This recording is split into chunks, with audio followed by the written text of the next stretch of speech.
Assalamualaikum warahmatullahi wabarakatuh. Alhamdulillah, Allahumma zis sultanil azim wa dzil manil qadim wa dzil wajhil karim. Asyhadu an la ilaha illallah wa asyhadu anna Muhammadar Rasulullah. Bersyukur atas segala nikmat Allah, nikmat yang tampak juga nikmat yang tidak tampak, nikmat lahir maupun nikmat batin yang telah Allah karuniakan sepanjang waktu kepada hambanya. Salawat dan salam semoga senantiasa tercurahkan kepada kekasih Allah, pembawa rahmat bagi semesta alam, suri teladan bagi umat Islam, Nabiullah Muhammad sallallahu alaihi wasallam. Semoga kelak kita akan mendapat syafaat dan berkumpul bersama sang pujaan di hari kemudian.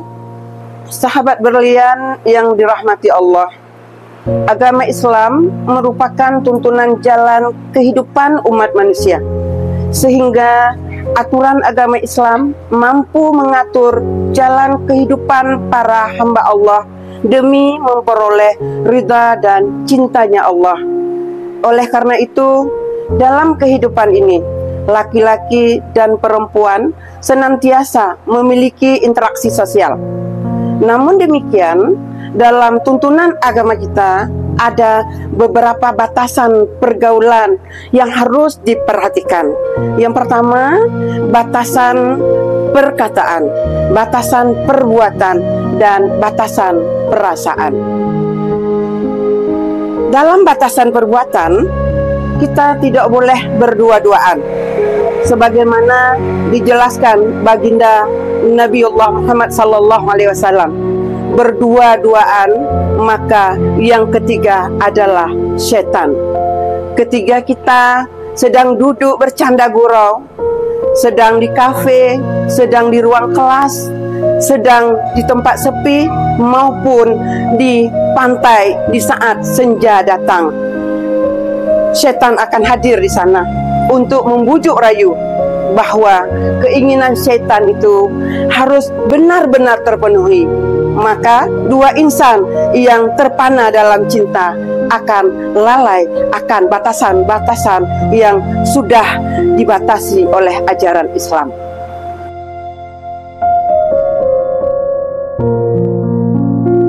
Ketiga, dua insan, laki-laki dan perempuan, hanyut dalam percintaan, pasti mereka akan mengabaikan perintah dari Allah. Padahal Allah telah menegaskan dalam Al-Quran surat An-Nur ayat 30 sampai 31 untuk menjaga pandangan dan untuk memelihara kehormatan, karena kehormatan laki-laki maupun perempuan mutiara kehidupan untuk membahagiakan dua insan dunia sampai akhirat kelak.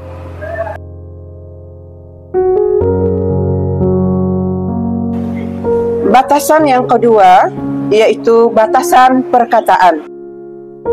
Selama ini kita bisa mendengar, bisa melihat bahwa banyak perkataan yang dilakukan, yang dikomunikasikan oleh dua insan, batasan yang sudah luar biasa. Pada dasarnya, perkataan-perkataan berkomunikasi, berbahasa yang manis, berbahasa yang syahdu itu bukan dilakukan pada saat belum terjadinya akad nikah. Tapi di zaman sekarang, dewasa ini, kita melihat bahwa banyak sekali anak-anak, baik dari tingkat dasar sampai tingkat perguruan tinggi, menggunakan kata-kata abi, umi, sayang, yayang, dan sebagainya. Padahal kata-kata itu sudah diatur oleh Islam. Etika berkomunikasi antara dua insan sudah sangat-sangat diatur dalam Islam. Qaulan balagha qaulan maisura. Kedua kata itu ditabung untuk dipersembahkan ketika terjadinya ijab kabul dengan suami atau istri. Ketika berkeluarga nanti, itu dibenarkan, itu adalah perkataan yang mulia, yang diinginkan oleh Allah.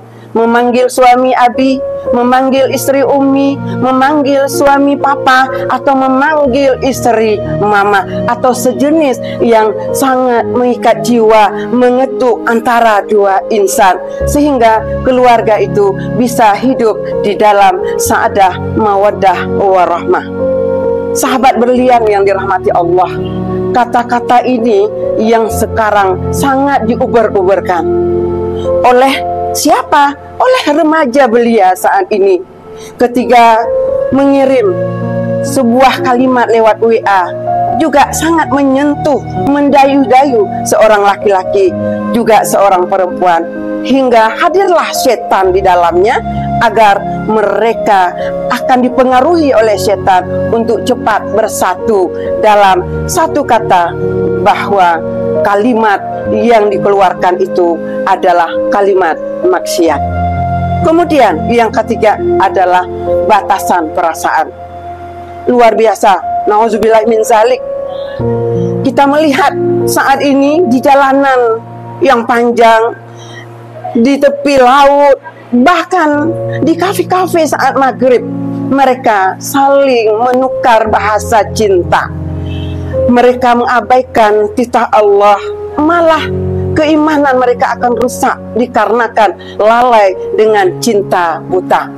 Pada saat mereka berkomunikasi dengan perasaan, setan tersenyum bahwa dia sudah berhasil menggait dua manusia ini, manusia yang melabelkan wanita dan pria, sehingga mereka lalai bahwa berdua-duaan melalui perasaan itu mendekatkan kepada zina. Oleh sebab itu, kaum wanita atau pria, mari jaga perasaan itu untuk menentu arah kebaikan kemuliaan pada saat sudah menjadi suami istri.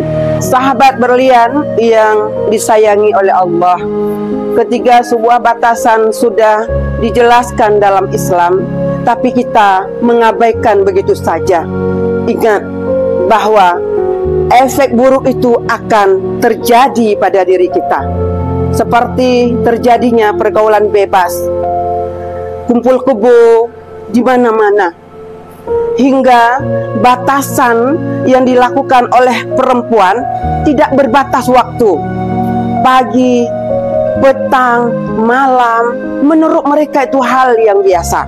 Malah mereka, laki-laki maupun perempuan, bangga dengan perbuatan yang sangat tercela ini.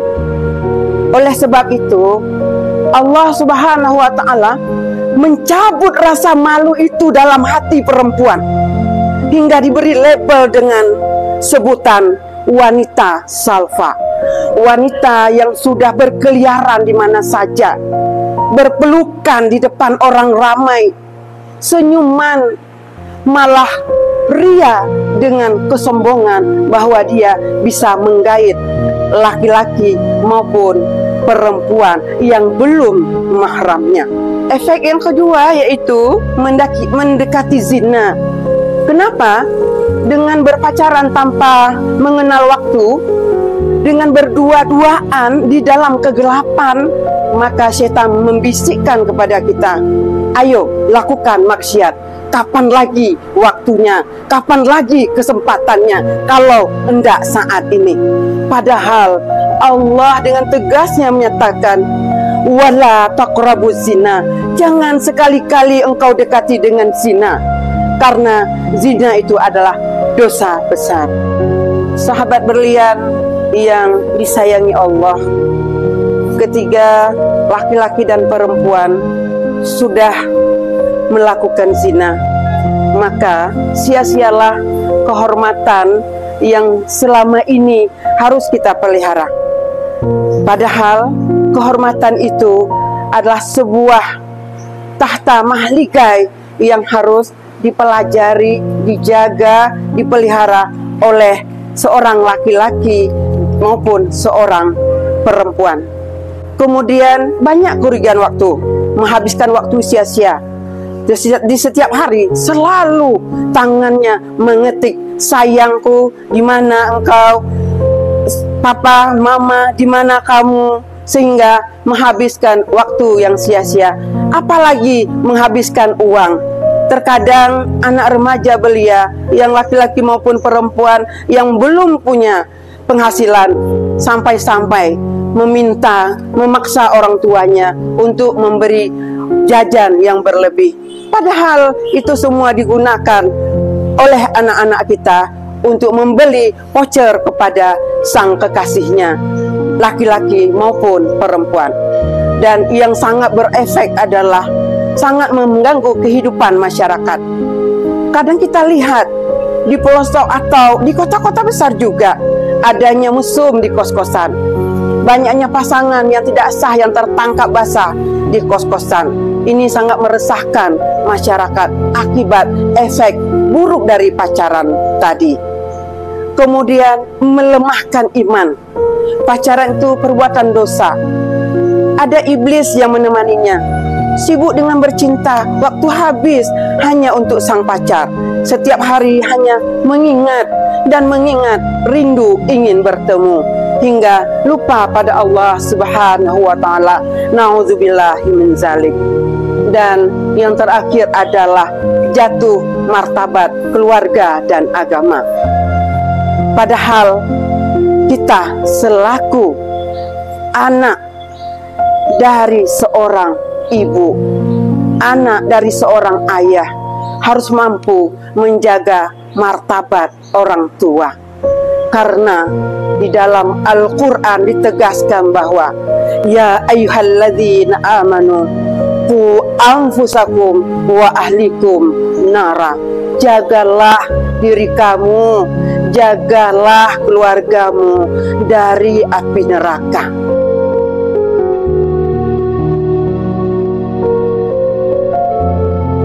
Sahabat berlian yang dirahmati Allah, wahai akhwat, jadilah seorang wanita dalam bingkai kaca yang sukar disentuh oleh siapapun. Dan hanya orang-orang yang mampu saja yang akan bisa memiliki wanita yang beriman. Wahai pria Cikumbang Jati, ingatlah bahwa kita adalah imam bagi wanita. Hanya ini yang dapat saya sampaikan. Lebih dan kurang saya mohon maaf. Akhirus salam. Jazakallahu khaira jazak. Sami'na wa ata'na. Ghufranaka rabbana wa ilaikal masir. Assalamualaikum warahmatullahi wabarakatuh.